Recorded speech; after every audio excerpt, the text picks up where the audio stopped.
Cameron Herold, welcome to the conversation today. Hey, Jonathan, thanks for having me. Appreciate it. It is a pleasure to be with you. You're joining us from South Africa. I'm south of Salt Lake City in Utah. Big time difference for us. Today, we're going to be talking about evolving your team so that it doesn't need a tiebreaker. I'm super excited to unpack this idea with you, really intrigued by it.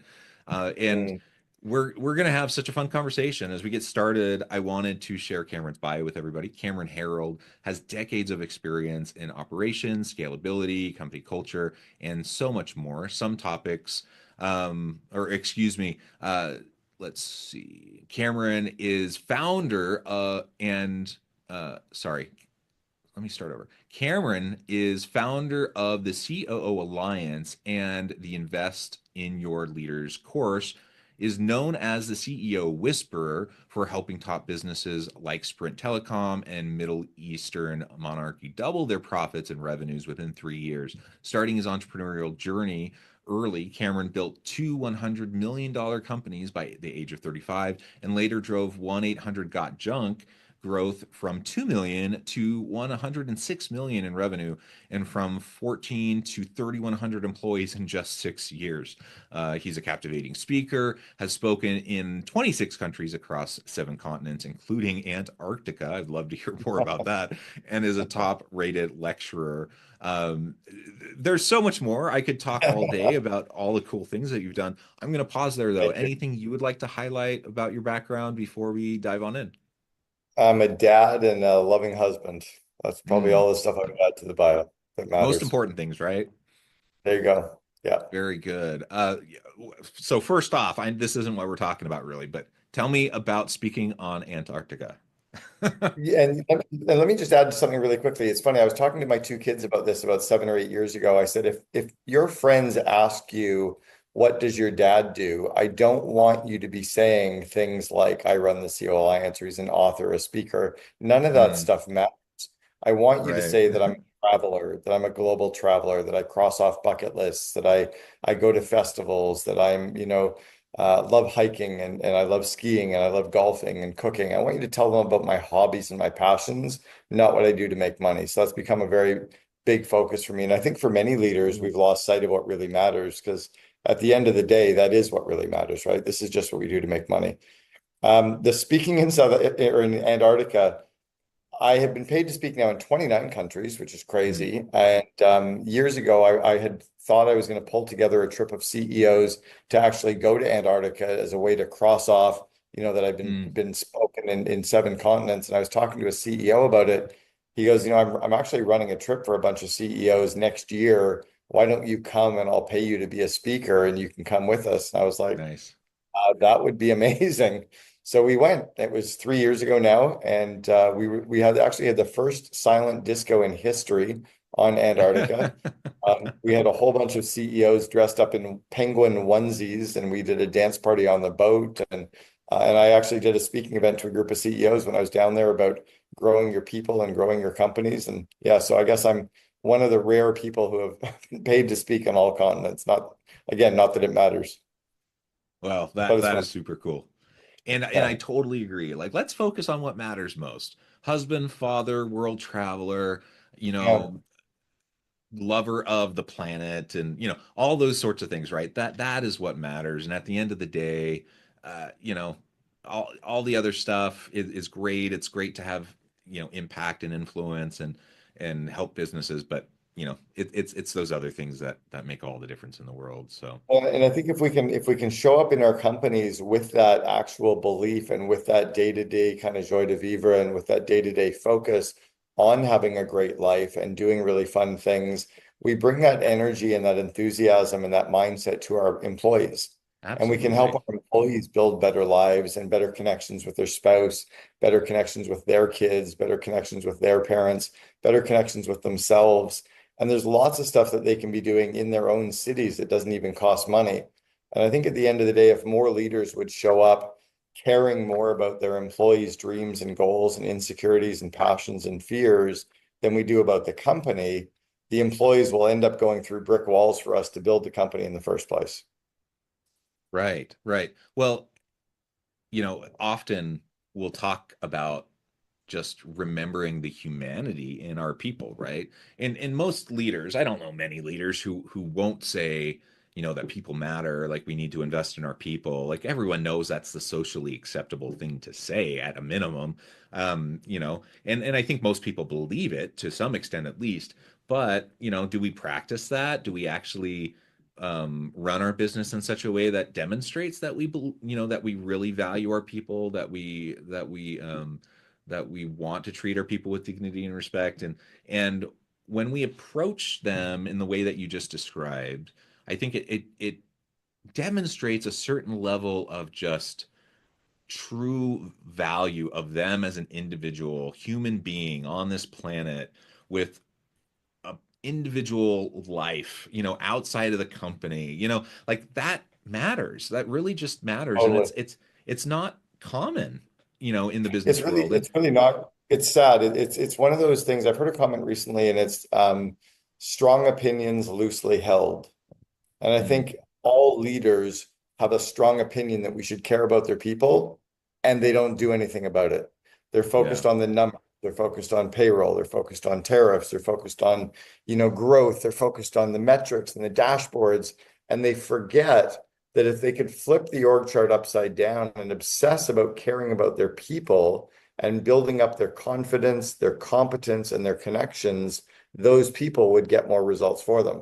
So I think it's very common when you find the very top 5% or top 2% of companies, the true best companies to work for, the true best managed companies, they absolutely show up that way. But the reality is average is horribly average, and then less than average is, like as an example, in the United States, I think there's something like 15 million companies in the United States. So that means 7.5 million companies are worse than average, and about another 6 million are only in the kind of top quartile. It's really to be in the top 1 or 2%, you got to be a pretty special leader. But I think more people could be if they would recognize that A, it's more fun, and B, you get a lot more results when you show up that way. There's a fun saying I heard years ago, and it's that the CEO is the chief energizing officer, not the I chief like that. executive officer. And what's that energy that we can infuse as any real leader into the organization? Yeah, I really, really like that. Um, and it sometimes maybe it does seem counterintuitive, and I get it. Like you're trying to, you just get caught up in the grind, the day to day. You're trying to make payroll. You're putting out fires, and you can quickly, regardless of best intention, you can lose sight of what really matters in investing in your people, and like you said, flip the pyramid upside down. Obsess over your people, invest in them, pour in them, develop them. They will bust through brick walls for you, like you said. Outrageous results for the company. All of that will happen, but it's hard. It can be hard in the day-to-day grind, right? To like Yeah. make sure that you're doing that and prioritize that when hard things happen and you're having to respond to emergencies and whatever. So you Yeah, do have to have a commitment to it, and make sure that you do that consistently. And that's you that's need where to a have lot a of people, despite intention, kind of fall short, right? yeah, you need to have a commitment, and you need to have the skill set to do it. But when you go through learning, we have this cycle where you go through the unconscious incompetence, right? That we don't know, we're not good at it. And then you go to conscious incompetence, which is like, oh, I know I'm not good at that. And then you go to the conscious competence, like, okay, I know that I'm now good at this, or and then when you really get around the corner, you get to the unconscious competence. Like you and I don't have to think about walking. We've been walking for so long that we just, like, our legs just kind of do the thing underneath us. That's unconscious competence. We don't have to think about running. When a leader can start to build that muscle and build the systems and build the habits to care about people, it just shows up in the day to day. It's just the way that they exist. It becomes an unconscious competence. And you notice it with certain people. There's certain people that say please and thank you, that open the doors for others, that look people in the eye when they talk to them. I mean, I was at lunch years ago with a CEO, and a waitress came up and asked us a question. And without even looking up to the waitress, he kind of waved her away and dismissed her and said, no, no, we're good. And he Uh-huh. never took his eyes off me. And I'm like, wow, what a disgusting human you are. I mean, you just dismiss another person. But that's probably the way that he behaves with his leadership team and with his employees and with his suppliers. So I think that unconscious competence has to we have to get to that stage as a leader. So you have to work at it. You've got to practice it. You've got to get coaching. You've got to do role plays. You've got to hold each other accountable. And you have to build it into part of your day-to-day of running a company. Yeah, yeah, absolutely. Uh, yeah, absolutely. The disgusting human comment, I think it made me think, do I do anything like that? Are there things that I just don't even realize that I I think we do? we all we all do as humans, right? Right. Once in a Yeah. once in a while, but the key is, can we catch ourselves and go, oh crap, Yeah, right. can we kind of course correct? It's interesting. I saw my son was about 10 years old, and we were walking down the street in Vancouver years ago, and he walked past a homeless man, and he reached into his pocket and pulled out a toonie, which is a $2 coin in Canada, and he dropped it into the homeless person's cup. And I kind of looked at him and I said, Aiden, that's really nice of you. Like, I'm really proud of you for doing that. Like, here I am as your dad, and I was kind of walking by, and you reached into your pocket and handed him the $2. I'm really proud of you.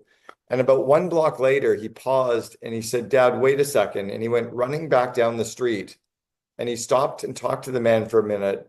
And then he came back and I said, what did you do? And I went back to him and I gave him the other $5 that I had in my wallet because I knew that it meant more to him than it did for me. And I asked him to buy some food for himself. And I kind of Wow. was like, holy shit, like what a lesson that I just Right. learned from my 10-year-old son. So I think as leaders, we have to keep learning, right? And don't, oh, well, I sucked today, so I'm going to suck forever. It's like, no, I sucked today as a leader, so I'll get better tomorrow. Or I Yeah. forgot to praise somebody today, but I'll praise three people tomorrow to make up for it.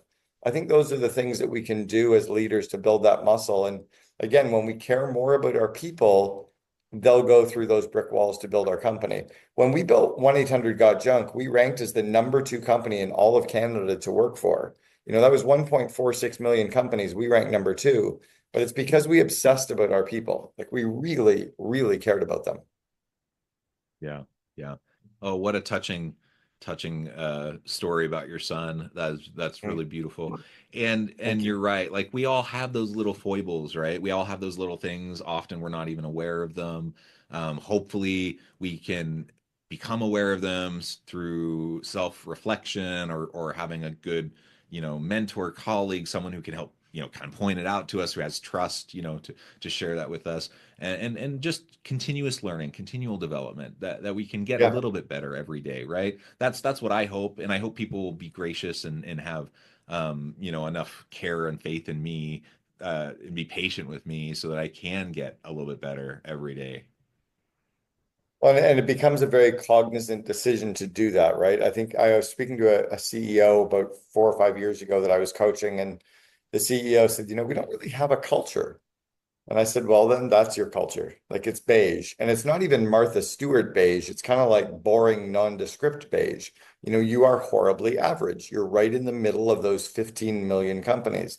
But if you want to decide to get better, what could you visualize your company looking at? Like, could you draw or, commit to a vivid vision?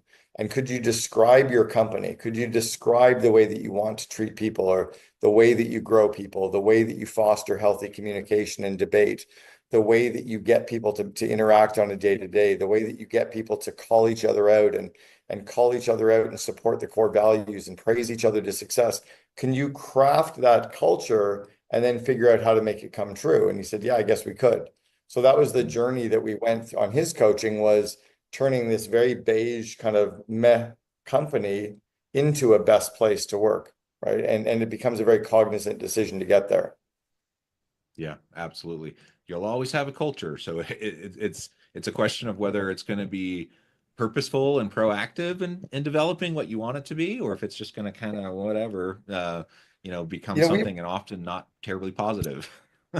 tell me the one teacher that you had, and I'm sure you had at least one, but tell me one teacher that you had growing up in school that created a fun classroom. Do you remember the one you had? You must have had one, right? Yeah, like elementary, or you like young kid, or like college. Any age. Like, Yeah, I any. had a guy in grade 7 who was Mr. Mayhew. Why I would remember his name from 1977. Yeah. Mr. Mayhew, the French teacher, and he would stand with his back to the chalkboard. He would throw a piece of chalk over his shoulder, and if he landed it on the ledge, everybody in the class got a candy. We loved going to Mr. Mayhew's class. That's awesome. Who was Yeah, yours? I remember a teacher from seventh grade, a history teacher. Man, he was sure good at making history come alive. Um, and he would start every class with like the dumb like dad joke. I didn't know them as dad jokes back then, but they were just Right. dumb jokes. But they were like Yeah. everyone loved them, thought they were hilarious, and he was super approachable. Like everyone just kind of felt like they were safe and at home in his class. Everyone, even Right. kids who maybe didn't feel particularly at home at school. And yeah, And with those types of people are special. Like they really just create an environment where everyone feels welcome and safe and that they have an opportunity to contribute. Like that doesn't happen well, they're everywhere. special. They're special, but they're not superhuman. Right. Yeah. Telling a joke every day is not a superhuman trait. It's something that every single person listening or watching could choose to do starting tomorrow. Chat GPT could give you 300 jokes in a Right. minute, and you Right. could just do that every single day. You could just be the person that rolls in on a scooter through your office, or as Brian at 1-800-GOT-JUNK used to do, he'd wear a purple pimp suit to work every once in a while. Like you could just choose to be silly and show up in a onesie. You could just remember that none of this stuff matters, and you could choose to be that grade 7 teacher that we've all had. And I think when we show up that way, it changes the dynamics and the energy of a company in an unbelievable way. Absolutely. All right. Well, we're about halfway through our conversation, and we haven't really gotten to this tiebreaker idea, and I'm still Mm, really intrigued by it, and I want to talk a little bit more about that. Tell me what you mean by that. Evolving your team so that it doesn't need a tiebreaker. What does that mean to yeah. you? Well, there was a book written about 15 years ago called Traction. It was written by a guy named Hmm. Gino Wick, who created the Entrepreneurial Operating System, EOS. I'm good friends with Gino. We've been in a couple of CEO masterminds together. And in the book Traction, he says that the integrator, right, who is the second in command to the CEO, basically the COO of the company, that COO or that integrator should be the tiebreaker in all decisions. Meaning Mm, that if you've got 5 or 6 people on your team and they can't come to a decision, the integrator, the COO, gets to break the tie and make the decision. mm, I say no. And the reason I say no is very similar to in our home growing up. Remember when we were kids and our mom or dad said, because it's my house, or it's my house and you have to do it as kids we're like, F you. Like this is like at some point that's not enough of a good reason because it's your home. And yeah. that's kind of the tiebreaker role. What works better is to sit down and reason with them or have a healthy debate. Listen to your kid. Get your kid to listen to you. Have a really good discussion. Talk about your family core values and your family budget and what's happened, like to come to a consensus. So what I like to do is to have the second in command and all of the leaders get really good at creating an environment of good, healthy debate for the good of growing the company, for the good of hitting the company's goals, for the good of making the company's vivid vision come true, for the good of making the BHAG come true, for the good of driving the flywheel forward, but having good, healthy debate, not to be right, but to propel the company in the right way. And if you build a team that way that can argue and debate and pull out facts and pull out figures and listen to the others on the team so that at the end they can all go, you know what, we've all listened and we can, as a group, make a decision. That's better than having the tiebreaker who goes, yeah, because I said so, because I have this tie-breaking seat, and everybody walks away going, I didn't really feel heard. I don't really agree. Oh, we got to do what so and so said again. So that tiebreaker mentality inside of a company takes your company back down to the average very quickly. But growing leaders who can have good debate, who can, it's kind of like politics, sadly, in North America. So I've been to 58 countries in the last 4 years. My wife and I have been nomads for the last 4 years traveling. You go around the world and people will argue politics with each other and they stay really good friends. They argue for the sake of debate. But in North America, it's become like, oh, you're such a Republican, or you're such a Democrat. It's like, no, I just want a burger. This isn't a Republican. Like, I merely want to have pizza tonight. Like, how come cheering for the New York Yankees became a Republican or Democrat thing? Like, what? We've kind of lost our minds and we've lost the ability to have good debate. And if you bring that into your company as a skill, where you listen to each other, but you debate for the good of those things, right? Core values, core purpose, BHAG, vivid vision, the goals.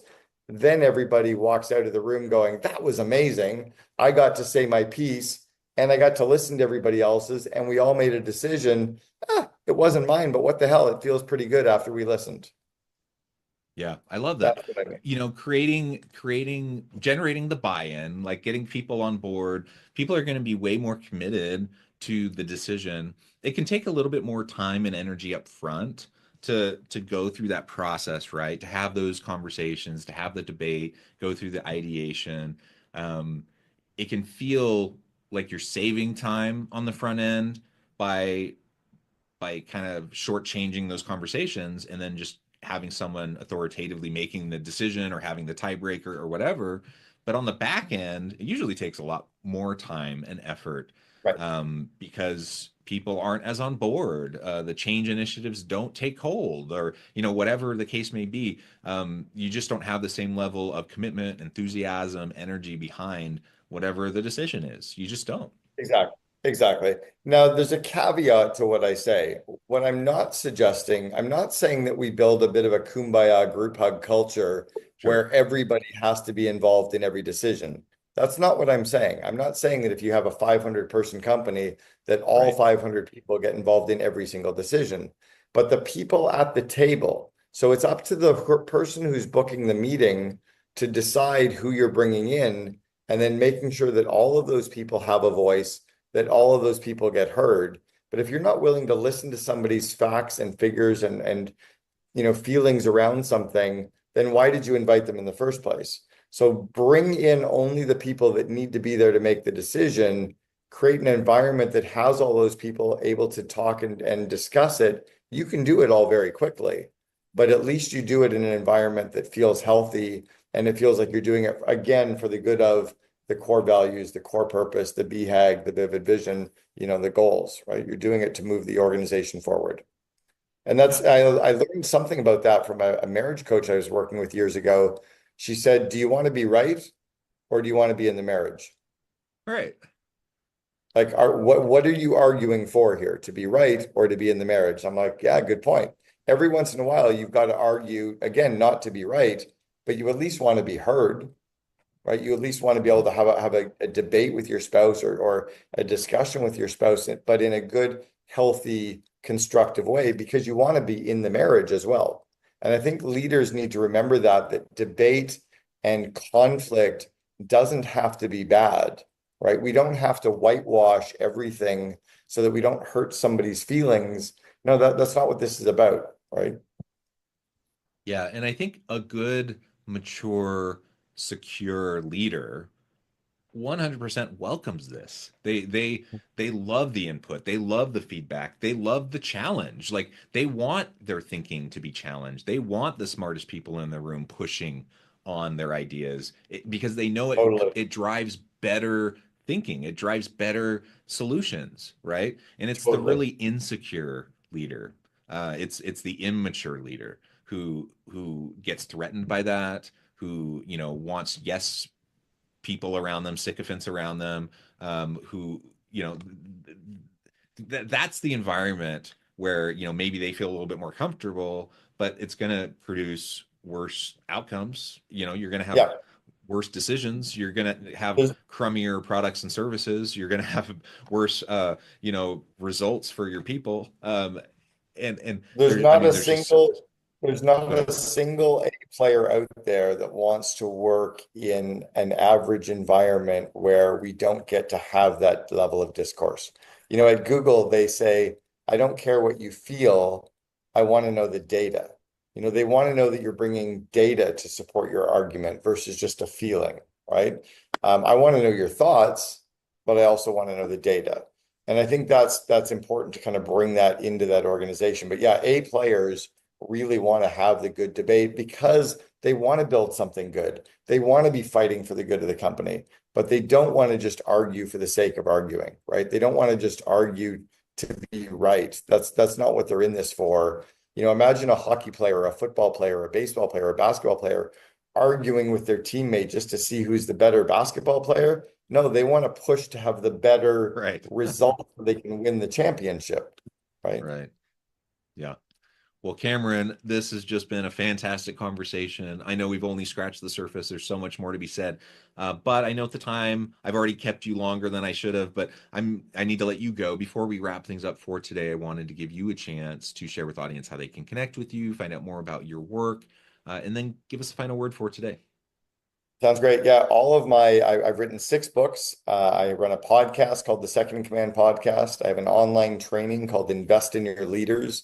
I run a mastermind community called the COO Alliance.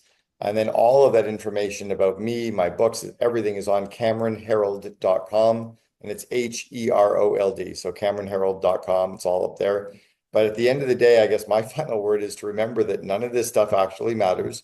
I got a tattoo about a year ago right here on my arm, and it's a Hindi. Well, it's actually written in Hindi, but it's a saying by Ram Dass that says "walking each other home," and it's a reminder that we're just walking each other home. Right at the end of the day, we're all going to die. None of this stuff matters. Let's enjoy the journey. Let's enjoy spending time with our people, and let's just take care of each other along the path. Beautiful. I love it. Thank you so much, Cameron. It's been a real pleasure. I encourage the audience to reach out, get connected, find out more about what Cameron can do for you. Check out his website, all the wonderful books and resources, all the wonderful, thoughtful materials that he has for you. And as always, I hope everyone can stay healthy and safe, that you can find meaning and purpose at work each and every day. And I hope you all have a great week.